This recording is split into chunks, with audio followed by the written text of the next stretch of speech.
Сайн байцгаана уу? Ариунаас ариун бурхан номын орчуулагч Ариун гоо байна. Тэр энэ ном дээр Гэрэл Publishing-ийн орчуулагч Никатагаа хамтран ажиллалаа. Мөн хянан тохиолдуулагчаар Библийн ухааны магистр Түнбаяр багштайгаа ажилласандаа маш их баяртай байна.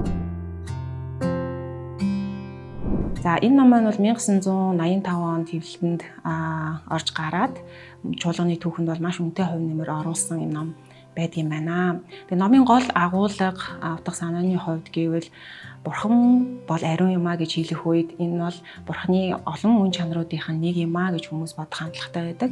Тэгвэл бурхан бол хинбэ гэдгийг тодорхойлох хамгийн үндсэн чухал ойлголт бол түүний ариун байдал юмаа гэдгийг цогц минь тодтгон гаргаж өгөхийг зорьсон байгаа. Үүнийгээ тайлбарлахдаа бол эзний заасан гуйлтыг үнцээ болгож тайлбарсан надад маш чухал санагдсан. Эзний заасан гуйлт маань Тэнгэр дэх бидний Аава таны нэр ариунаар дуурстугай хэмээн эхэлдэг.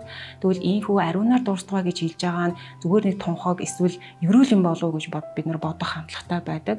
Тэгвэл энэ бол Есүс биднэрт зааж байгаа нэг чухал зүйлийг хэлж байгаа нь бурхан ямар ариун бэ гэдгийг хүн болон мэдээсээ хэмээн хүссэн тэр хүслийг нь илэрхийлж байгаа гэдгийг бид нэр эндээс олж харах боломжтой байт юм байна. Тэгээд ийхүү олж харах нь бол бидний амьдралд ямар чухал үүрэг гүйцэтгэдэг вэ гэдгийг зохиогч маань номын туршид одоо тайлбарсан. За энэ нь бол миний ялангуяа зүрх сэтгэлд бол маш одоо ч гэсэн хандаж, зааж, ярьж, сануулж байгаа ийм гайхамшигтай үнэн болж ингээд үлдсэн байна. Бид бүхэн ингээд хүсдэг тийм ээ. Үнэхээр бид эзний дуудлагын төлөө, эзний алдрын төлөө бурхны дуудсан дуудлагын төлөө алхахыг хүсэж ирмэлзэхтэй зарим тохиолдолд бид нар гацтай яхаа мэдгүй зогсож орхидог те. Тэгвэл үүнээс гарах нэг гарц бол бурхантай бид нар ховчлон нүүр нүрээрээ уулзаж учрах нь бол бидний амьдралд бол тэр өөрчлөлтийн гайхамшигтай эргэлтийн цэг болдог төдийгүй цаашлаад бид нар бурхны бидний амьдралд бэлдсэн тэр хувь тохиолд хүрэх тэр үндсэн чухал одоо мөч байд юм байна гэдгийг бол энд тодтгон харуулсан байдаг. Тэгээд бид нар олон Библийн баатруудын амьдралаас ч гэсэн харах юм бол тэд нар эзний алдрын төлөө, дуулгын төлөө ашиглагдахдаа бурхан ямар ариун бэ гэдэгтээ нүүр нүрээрээ уулзсан учраас за яг үнтэйгээ зэрэгцүүлээд би ямар сул дорой гин нүгэлтэй юм бэ гэдгийг ойлгож ухаарсан тэр мөчөөс тэдний амьдрал эрс өөрчлөгдсөн байдаг.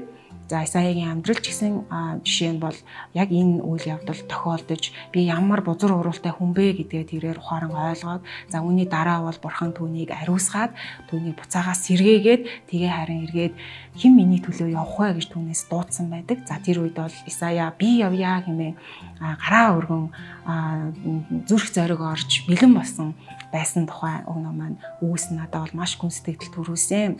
Тэгэхээр би Христэл бидний амьдралын замнал үйл явц бол яг л эдгээр үйл явцуудаар бурхан ямар ариун юм бэ гэдгийг ойлгож ухаарад би ямар гим нүгэлтэй юм бэ гэдгийг ойлгож ухаарад тэгээд бурхан дуудах үед бид үнэхээр цэг зогсож эзний дуудлагын төлөө баттай алхаж чаддсан байна гэдгийг энэ ном маань маш тодорхой дэлгэрэнгүй өгүүлсэн байдаг.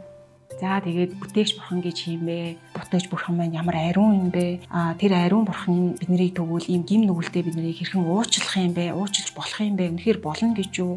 За эсвэл цаашлаад би амьдралынхаа бурханы бэлдсэн хувь тохиолд үнэхээр хүрч чадах уу гэх мэтлэн асуултыг тээж яваа бол та нөхөө ариунаас ариун бурхан номыг уншихыг би та бүхэн санал болгож байна.